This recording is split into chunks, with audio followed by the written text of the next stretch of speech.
Join us now for Health for Life, brought to you by Hamilton Healthcare System. Today we're talking with Dr. Lee Connor of Hamilton Healthcare System in Dalton. Thank you so much for coming back and joining us today, Dr. Connor. Thank you for having me. Dr. Connor is a board-certified infectious disease specialist. He completed his medical training at Florida International University in Miami-Dade County, Florida, and his residency and fellowship at Wake Forest University School of Medicine, Winston-Salem, North Carolina. He practices at Hamilton Medical Center and Hamilton Physician Group Specialty Care at 1243 Broderick Drive, down the street from Hamilton Medical Center. Thank you so much for joining us again. Today we're going to talk about hepatitis C, screening and treatment. What exactly is hepatitis? Yeah, hepatitis is a group, it's basically inflammation of the liver, but in the infectious disease realm, we're talking about a group of viruses that attack the liver and can get people really, really ill and go on to cause some chronic infections. So, A, B, C, D, and E are the I was viral going to ask hepatitis. you hear about hepatitis C, but there's other hepatitis? Yeah. There's a A and E you can kind of lump together. There's sort of this, something you actually ingest, causes So what's diarrhea. the difference? So different viruses, different routes of transmission, and then kind of different diseases that go with it. But A and E, you see outbreaks of A a lot of the times, that's sort of like... And this is a blood disease. B and C are. Okay. A and E are sort of like something you ingest, gives you diarrhea, and then you can go on to infect other people. We actually had a big outbreak of it back in 2019 before all of this COVID was going on. And so the health department was really ramping up hepatitis A vaccines, especially for food workers, people that, are in poor living standards, because they don't do the hand hygiene or don't have access to hand hygiene to prevent some of these things. And so those are probably the more common ones you hear about. But it's very important to wash your hands. Yep. Wash your hands before you eat and after you use the restroom and keep as clean as you can. Yep. And then there's B and C, which are, these ones are transmitted, basically blood-to-blood sort of exposures. And so Hep B is a great example of vaccines really knocking back a pathogen. So when we're born, one of the first things we get is a vitamin K shot and a hepatitis B vaccine. And then we tend to get that, in intervals during our very early childhood. And so over time, some people maintain that immunity. Some people, it kind of drops off. And so part of some good healthcare is, revaccinating people who are in these sort of risky situations and making sure that they're adequately protected, because Hep B can go on to be a chronic infection.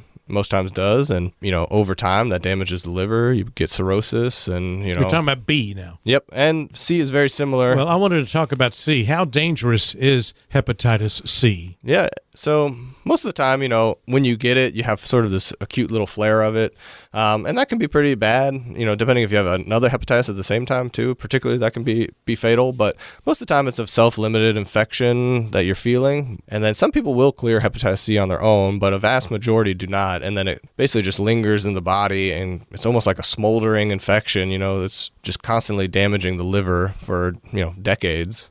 And, the liver is a pretty robust organ. It can repair itself pretty well. But, after a couple of decades, especially if there's some drinking involved, those people ultimately go on to develop cirrhosis and a lot of problems related to liver dysfunction. Well, now the treatment for hepatitis C has changed over the years. Is that right? Yeah, quite dramatically, actually. Now, how has that changed? Well, what was it like before and what is it now? So, yeah, a lot of people didn't complete treatment. The clearance rates were, depending on what studies you read, 40-50%. So, even if you made it through all of that, you may not have eradicated it. So it was tough in the early days. Yep.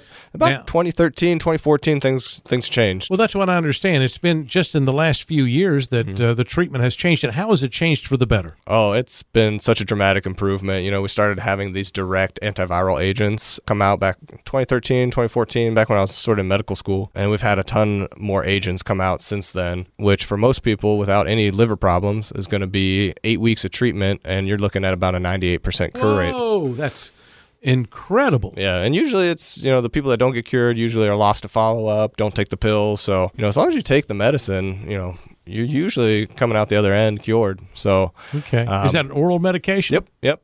Usually it's and we can adjust which regimen you're on based on which type of Hep C. There's other genotypes, and usually very well tolerated. I mean, some nausea. Some people have a little bit of diarrhea, but overall, I would say people tell me they don't even know they're taking the medicine. It's just part of the regimen, doesn't cause them any problems. And when the 8 weeks is up and we check their levels later on, they're almost always cured. And so it's good news to give people. That is good news. Of course, you don't want to get it regardless of how good that the medicine is. How do people get hepatitis C? What are things that we need to be careful of when it comes to hepatitis C? We talked about cleanliness. Yeah, so that's more for the Hep A and E. But for C, what are we looking at? For B and C, it's a lot of people being exposed to blood to blood. So before we had great screening and blood products, in the very early 90s, we used to see people get clotting factors for hemophilia and all this, blood transfusions during bypass surgery and stuff. The screening wasn't good back then, so some people have acquired it back, way back when. And like I said before, it takes decades before you actually manifest anything, in terms of liver dysfunction. People who inject drugs, that's another group of people. What about tattoos? Yeah, that can too. If you're not getting tattoos at a reputable place, yes. Who knows what, if that needle was clean before it was used, was the ink contaminated?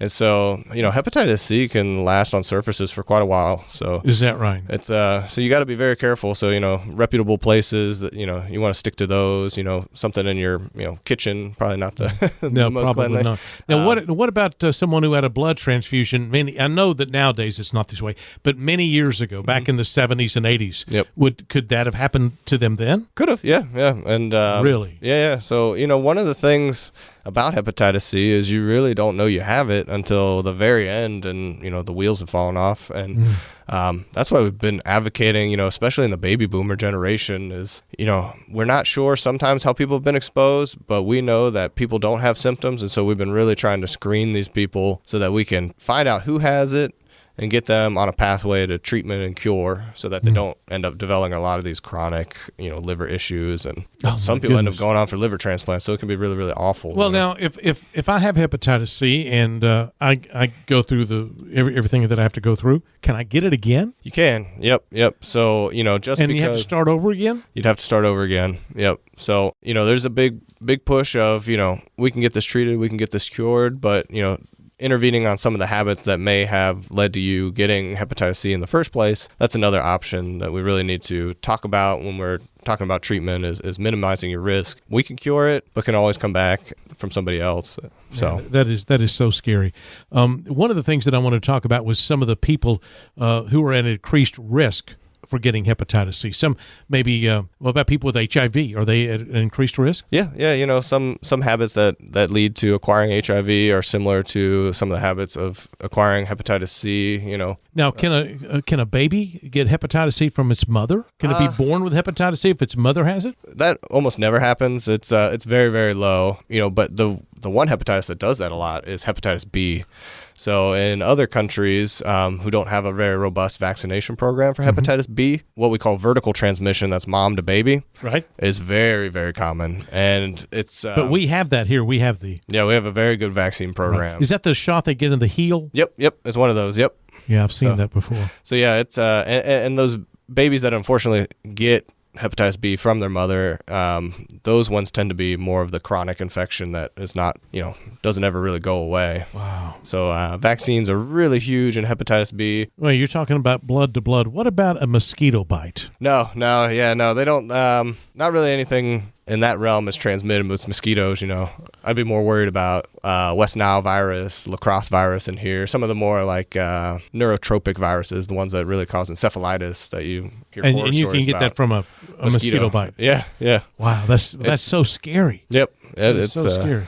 So hepatitis C, by and large, really, you maybe can have a little bit of liver pain when you first acquire it. Maybe you notice your eyes are a little yellow. We call it a little bit jaundice appearing. It's usually not a lot of symptoms to really make you seek care. And so they usually resolve on their own, but that virus kind of sets up shop in the liver and then just is chronically replicating at very low levels and causing damage, and that damage accumulates. And then that's why we'd love to screen people, because once you do have symptoms, that means you're pretty bad off. The liver is not But before you get to that point, you get screened. Who should get screened for hepatitis? I would say by and large, everybody should be screened for hepatitis, but, target populations too, really be aggressive on those baby boomer generation to get them screened and targeted, get regular screenings too, because, just because they're negative at one visit, that means they could acquire it down the road. So just kind of, for primary care docs or for me, just kind of screening periodically to make sure that you're not missing anything. And that's just a simple blood test. Yep. It'll just be, one of those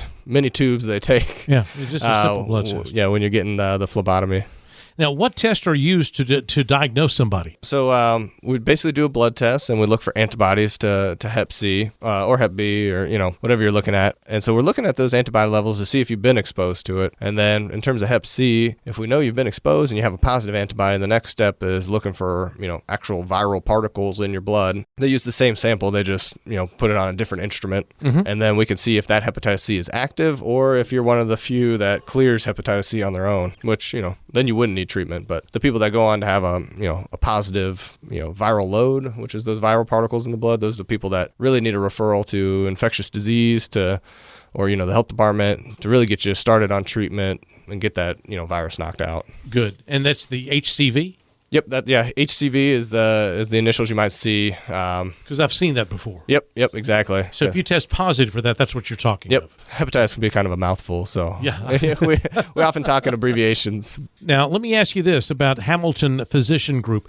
Do you offer treatment at Hamilton Physician Group specialty care for hepatitis? Yep, it's one of my favorite things to treat, actually. It's just very rewarding. You come in and, you've heard you got diagnosed with hepatitis C and you're seeing an infectious disease doc. And, it's kind of stigmatizing, I imagine, to some of the people.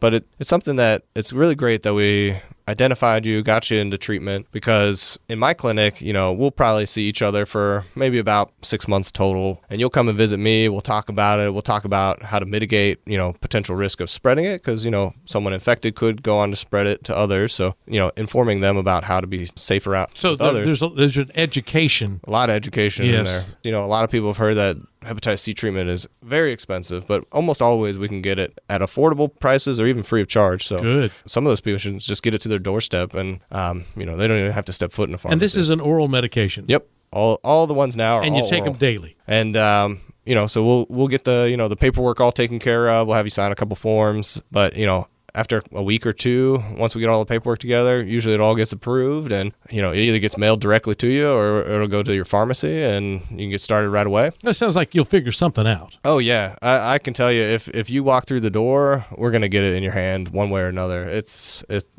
my staff is really good about navigating all that paperwork. We don't need the patients to worry about that stuff. Just worry about coming to your appointments, and taking your medicines. We'll take care of all the other problems. I think that's wonderful. Dr. Connor, thank you so much for coming on the show today. We've learned a whole lot about hepatitis. Absolutely. Thank you for having me. For more information or an appointment at Hamilton Physician Group Specialty Care, call 706-529-3072 or visit hamiltonhealth.com/specialty care. This program in no way seeks to diagnose or treat illness or to replace professional medical care. Please see your healthcare provider if you have a health problem. Thank you for listening to Health for Life, a presentation of Hamilton Healthcare System.